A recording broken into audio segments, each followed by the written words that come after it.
වෙසක් මස පුර පසළොස්වක පොහොයදා ගණේවැව රජමහා විහාරය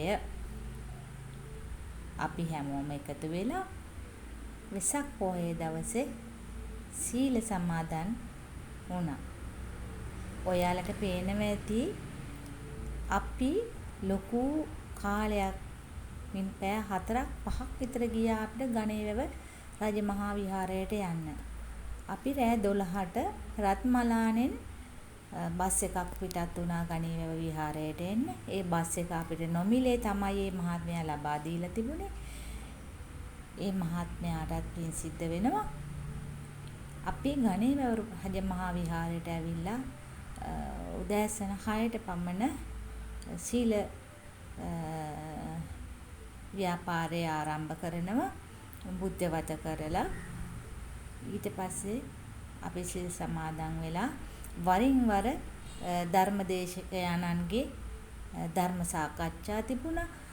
අපේ කත්නෝරුවේ සිරිධම්ම ස්වාමීන් වහන්සේගේ බණ වැඩසටහන් තිබුණා. ධර්ම සාකච්ඡා තිබුණා. ඉතින් අපි බොහොමත් සතුටු වුණා. මොකද මේක ඉතා දුෂ්කර පළාතක සැඟවිලා තිබුණු පුරාණ විහාරයක්.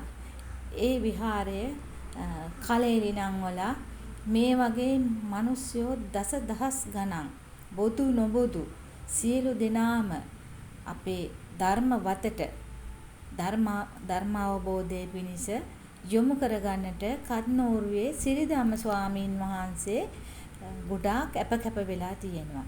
උන්වහන්සේ ලංකාව පුරා විදේශයන්හි සෑම තැනකම විශේෂයෙන්ම තරුණ පරපුර අලලා බෞද්ධ වැඩසටහන් ගොඩාක් කරලා තියෙනවා. ධර්මදේශකයන්න් වහන්සේගේ ධම්මස සමහර අවස්ථාවල බෞද්ධ නොවන අබෞද්ධයන් මුස්ලිම් ප්‍රජාව, දෙමළ ප්‍රජාව ඒ වගේම හැමෝගෙම උදව් උපකාර ඇතුව මේ ශීල ව්‍යාපාරය කරන්න උන්වහන්සේට පුළුවන් වුණා.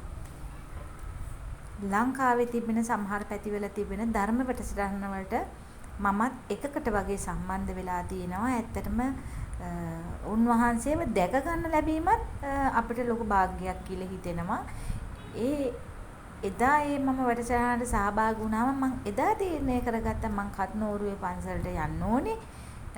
වෙසක් පොහොය දවසට සිල් ගන්න ඕනේ කියලා. මම ගොඩක් ආසාවෙන් හිටියා මේ උන්වහන්සේගේ පන්සලේ ශ්‍රම දහන කටයුතු වලට සහභාගී වෙන්න.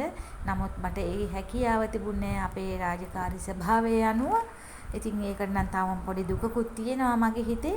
නමුත් මම හිතාගත්තා මං ඉදිරියට ඒ පන්සලට මට පුළුවන් හැකි අවස්ථාවලදී මං සහභාගී වෙන්න ඕනේ කියලා.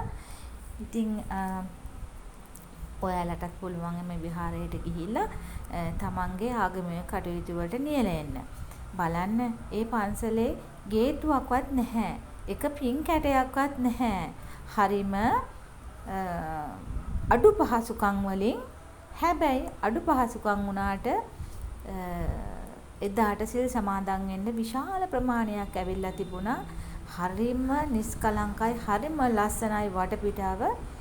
ඉතින් අපිට ආස හිතෙනවා මේ වගේ ධර්ම වැඩසටහන් කරනකොට අපේ තාම නොහික්මුණ හික්මවා ගන්න තරම් නියුණු තැනක් එතන. අපි ඉතින් ඉස්සරහට තව සහභාගී වෙන්න ඕනේ කියලා හිතෙනවා.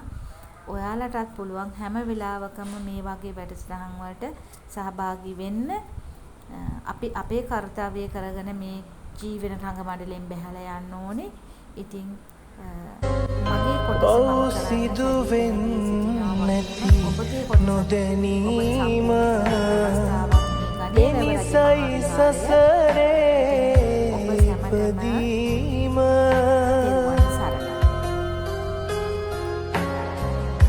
බුදුදම් මහිමෙන් පැහැදීම පමණයි සදහට සැනසීම බුදුබණ පදයක් සවන වැකේවා බුදුගුණ